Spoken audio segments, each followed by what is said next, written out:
Hey everyone, and welcome to our brand new podcast, Between the Sheets Uncovered.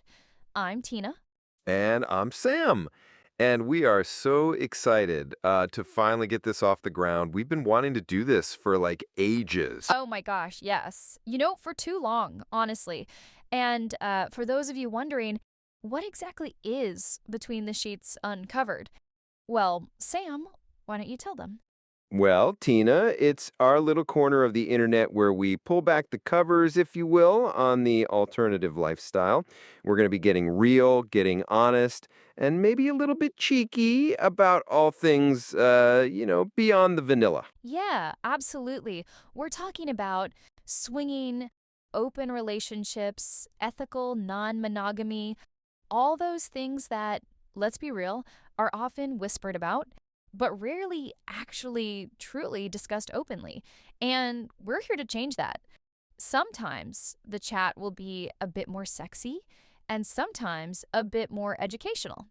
That's right, isn't it, Sam? Exactly. And for our very first episode, we wanted to take you right back to the beginning, to that pivotal moment, for us anyway, when we first looked at each other and thought, what if? That question that really started it all. Yeah, the what if moment. It's a universal starting point for so many couples. And it was certainly ours. It was a journey we never really anticipated, but honestly, it totally changed everything for us.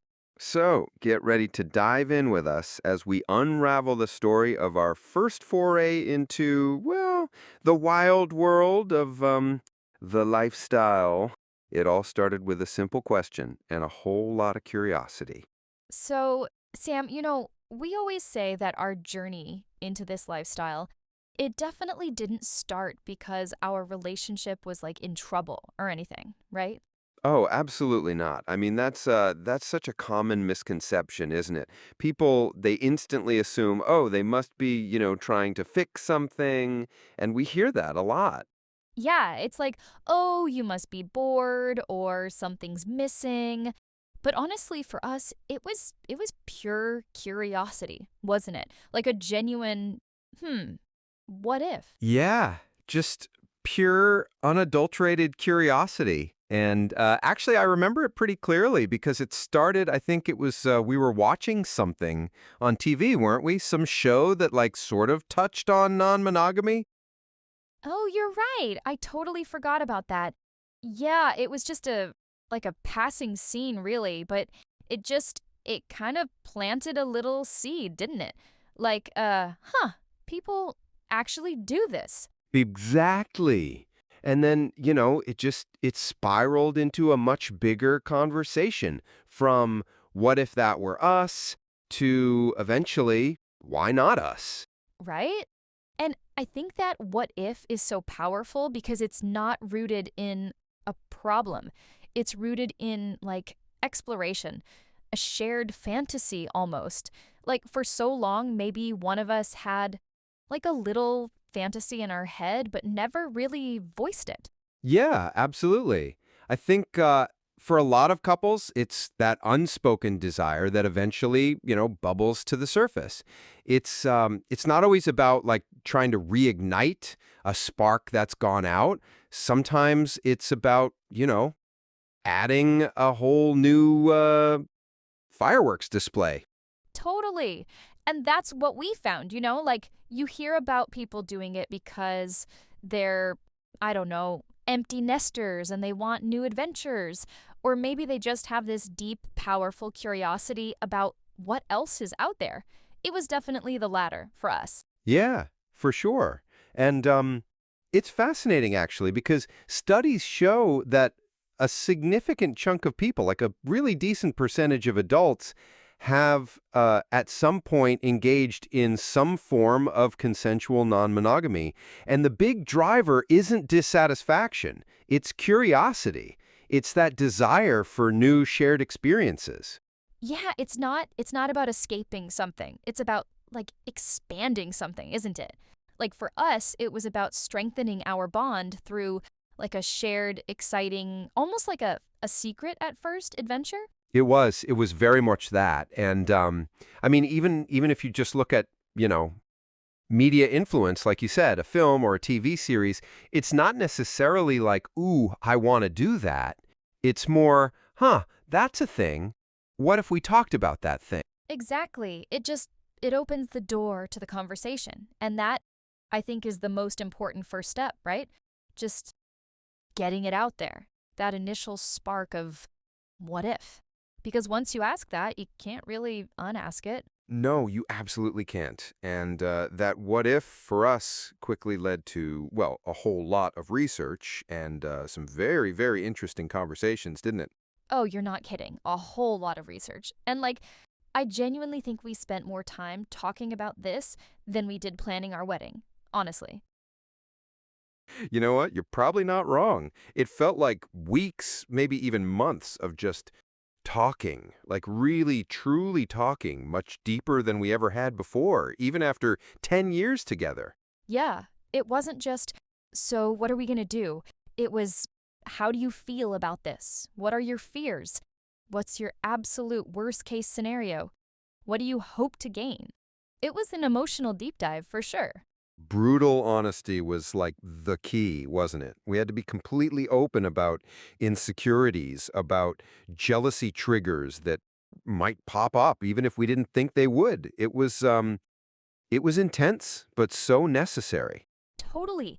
And out of all that intense conversation came the non negotiable stuff, right? Like our secret rules. Because seriously, if you go into this without clear boundaries, you're asking for trouble. Oh, absolutely. And for us, one of the first and most important was, of course, the veto power. Oh, the veto. The veto was a big thing for me. Yeah, it's like a built-in safety button. And we also talked about safe words. Obviously, that's a given in, any kind of exploration like this. Just a word between us, just in case one of us felt overwhelmed and needed a pause or, just to step back. Right, like pineapple or whatever word you pick. Just something completely out of context so everyone knows, okay, pause. It's so important for that instant check in.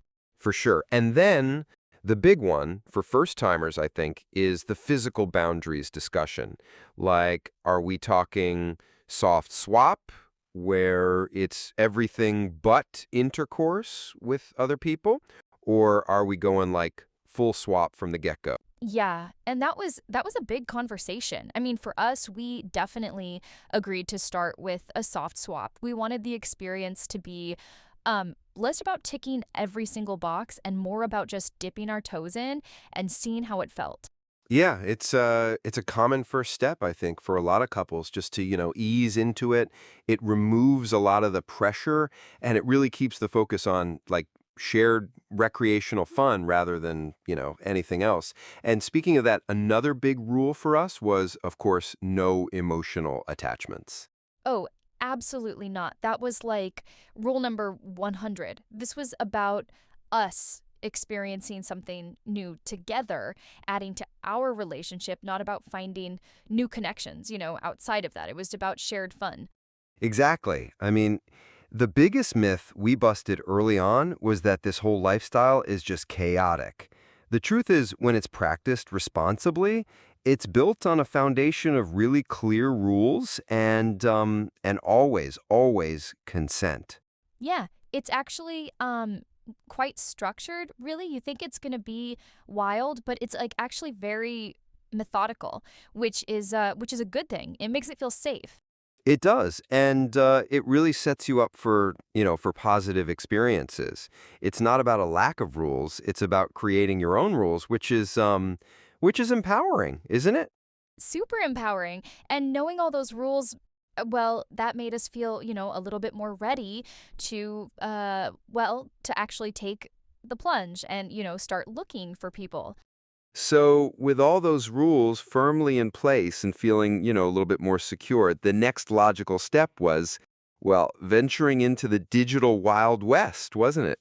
Oh gosh, the profile. I think that was arguably more nerve-wracking than some of our actual first dates later on. No, honestly, the process of creating that first online profile, it was a whole experience in itself. Like we spent, I swear, hours debating just the pictures. Hours. Seriously, are we going face? Are we going no face? What's the lighting like?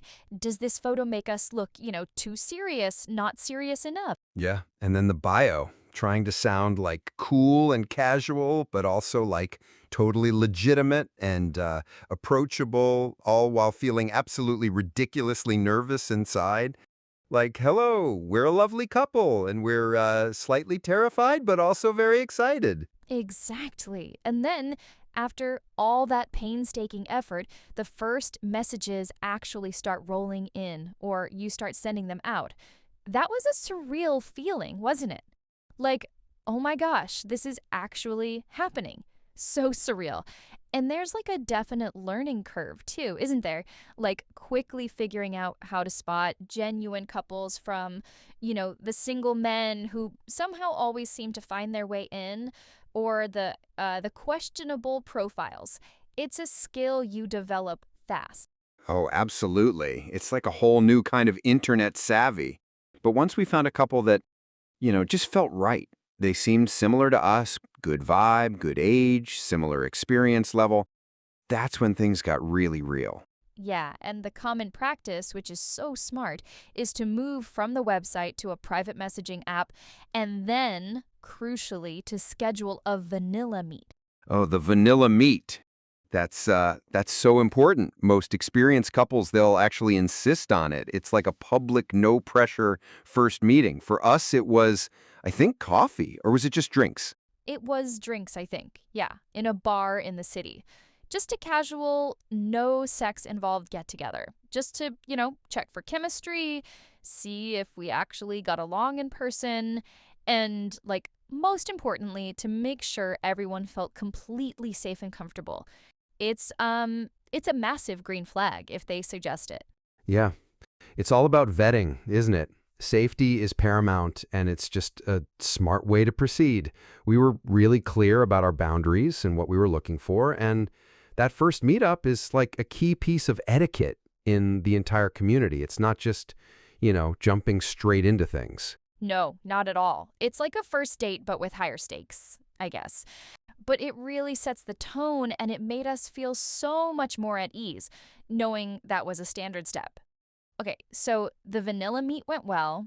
We actually, liked them. There was chemistry. So then, obviously, the next step was the actual first date, the night it happened. Oh, man, the nerves. Like leading up to that night, I think I was like oscillating between pure excitement and just utter dread. Like, what are we doing? It felt so surreal. Oh, totally. Getting ready, I remember just like looking at myself in the mirror, like, who is this person? And the drive there, every single turn felt like monumental. My stomach was doing flip flops, I swear. Yeah, it's a lot, isn't it? And then you arrive and it's like still this social thing first, drinks, conversation. You're trying to be normal, but inside you're like, "Okay, is this actually happening?" Exactly. And there's always a little bit of awkwardness, right? Like that transition from, polite chat over drinks to suddenly like getting intimate. It can feel a bit strained. It is strange, and anyone who says it's not is like probably lying. Yeah, just like being honest about the weirdness even without saying it directly. And one of the biggest surprises for me, honestly, was well, how often it's a lot softer than you expect for the first time. Oh, absolutely. That's a common thing, apparently. It's not always like this wild, explosive, movie scene. A lot of first times are more about like a soft swap or just like really heavy flirting or even just like watching. Right. The goal isn't necessarily to like take every box on the first go. It's more about, I don't know, breaking the ice, making sure everyone feels positive and like going home with a good feeling. It's about dipping your toes in, isn't it? Yeah, it's about that shared experience and making sure everyone's comfortable. And what really struck me and what was so important was the constant communication throughout the entire night. Oh my gosh, yes. It was like, are you okay with this? How are you feeling? Those questions were like a constant feature. And it makes such a difference. It's like a built-in safety net. Totally. And there's also like this weird, almost out of body feeling that a lot of people describe. Like you're kind of watching yourself and your partner in this completely new context. It's a mix of like adrenaline, nerves, and just exhilaration. Yeah, like a surreal, almost dreamlike quality to it, but in a good way. And then after it's all said and done, the drive home. Oh my goodness, the drive home. The sacred space. That drive home is like universally recognized as this moment for a raw, unfiltered debrief. It is like an adrenaline dump for sure. You're buzzing with this mix of relief, excitement, and like a little bit of nervous energy still. And that's when you just, lay it all out. What was your favorite part? Was there anything you didn't like? How did you feel when you saw me with them? That conversation is like absolutely critical. It's the most important part, honestly. Being completely honest with each other, no filter. It's what cements the experience, good or bad, and make sure you're still totally connected. Yeah, because if you can't talk about that immediately and honestly, then you're probably not ready for this. It really is the bedrock. So after all that, I mean, the biggest surprise for me, honestly, was just the effect it had on us. Oh, completely. It's like that first night it opened a door for sure, but it was really just the beginning of like this whole new phase for us. We learned so much about ourselves and actually about each other too. Yeah, absolutely. Like our communication skills, they became, I don't know, supercharged almost. It impacted like pretty much all areas of our relationship, which was not something I really expected. No, me neither. And there was this renewed sense of intimacy, I think, and just trust, too. It felt like we had this shared secret, this shared experience that just bonded us, like even closer than before. It was wild. Yeah, it really did. And a newfound sense of confidence, too, I think, for both of us, individually and as a couple. So, it was all overwhelmingly positive, which is just kind of amazing to say. It really is. And I think, honestly, for couples who navigate this kind of experience with, all that communication and respect we talked about, the takeaways really are overwhelmingly positive. Yeah, totally. And it just goes to show like all those nerves are completely normal. Communication really is everything. And the whole point, the primary goal is just to have a safe, consensual, and positive shared adventure. Absolutely. And that first night was just the start of our adventure, but of course the journey doesn't end there, does it? Oh no, it certainly doesn't. So join us next time on Between the Sheets Uncovered, where we're going to dive deep into navigating jealousy, because trust us, it happens, and the absolute importance of aftercare. Yeah, aftercare is like a non-negotiable part of the process, and we'll talk all about why. We'll also try to answer some of your anonymous questions about the lifestyle, so please send them in. You can submit your own questions anonymously, of course, by sending them to betweenthe.sheetsuncovered@gmail.com. So remember, Between the Sheets Uncovered is recorded right here in New York, and we will have a new podcast for you every few weeks. And please always, always remember to practice safe and consensual fun. Thanks for listening, and we'll see you next time.